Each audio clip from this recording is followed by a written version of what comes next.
Hey everyone, and welcome. Today, we are diving into something that, let's be honest, affects all of us, our memory. But here's the secret.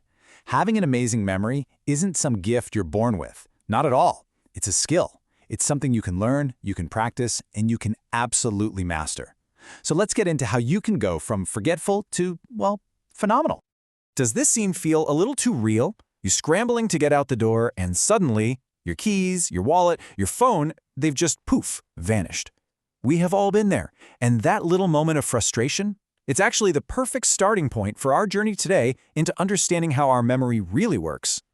So, if you've ever felt like you just have a bad memory after staring at the same page in a textbook for the 10th time, this is why. And listen, it's not you. It's not a personal failing. The problem is just a mismatch. Our brains are basically ancient hardware, right? They evolved over millennia to remember really important things for survival, like vivid experiences, the layout of the land, stories.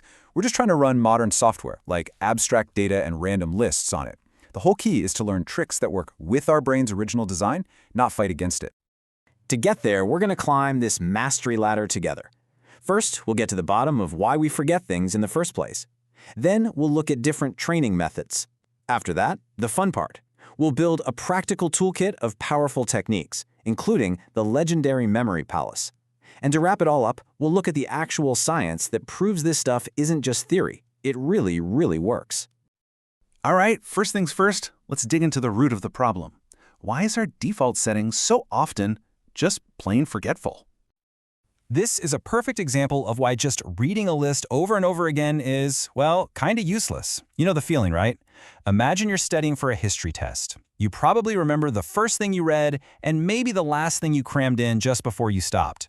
But that whole giant middle section, it just turns into this blurry, forgotten fog. Okay, so let's get into this whole debate. Are those quick little brain games on your phone actually making you smarter? Or is there a better way? Let's see what really works. And this really gets to the heart of it. Look, brain games are fine and yeah, they can make you better at that one specific game. But the skills don't really transfer to the rest of your life.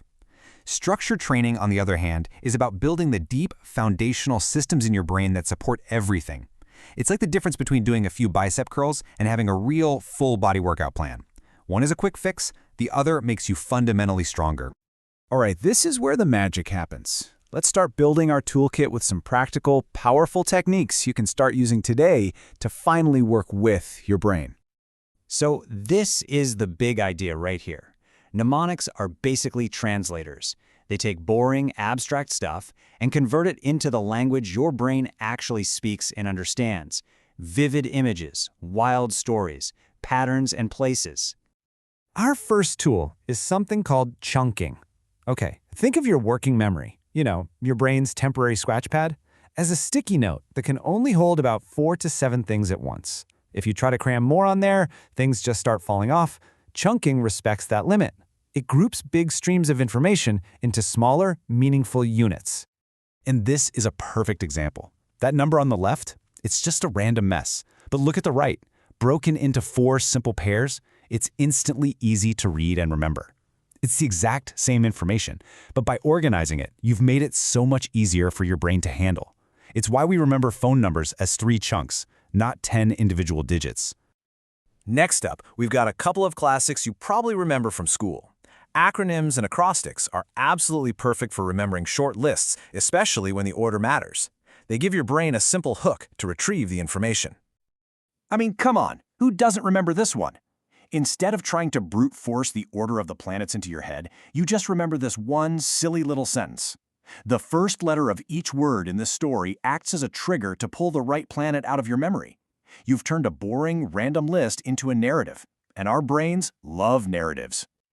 Okay, this one is an absolute game changer, especially if you're trying to learn a new language. You take a weird, unfamiliar word and link it to a word you already know that sounds kind of similar.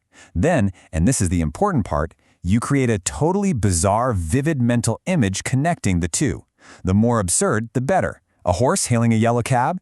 You don't see that every day, so your brain immediately flags it as something important and worth remembering.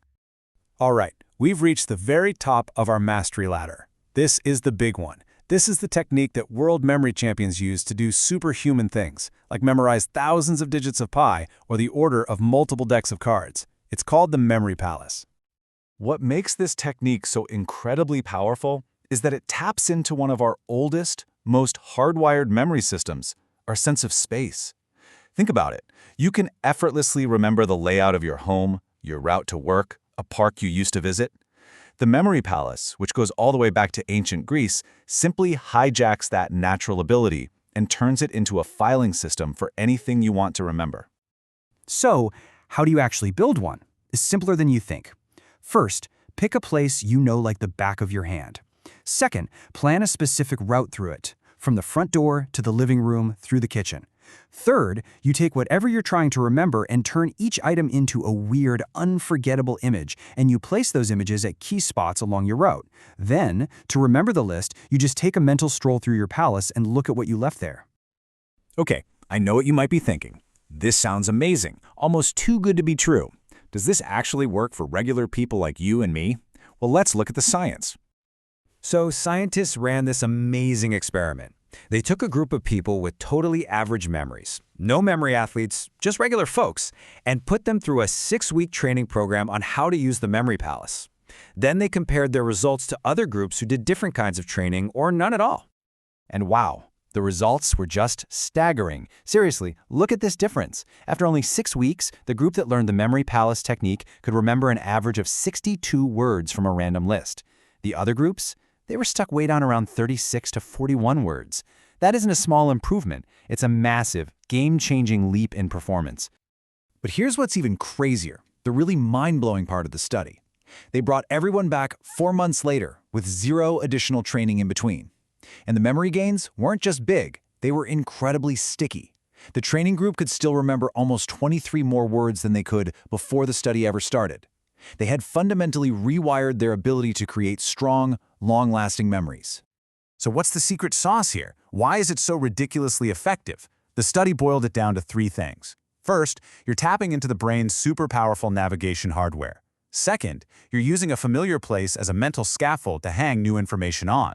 And third, creating those bizarre, novel images actually triggers a chemical reaction in your brain that basically screams, hey, pay attention, this is important, save this forever.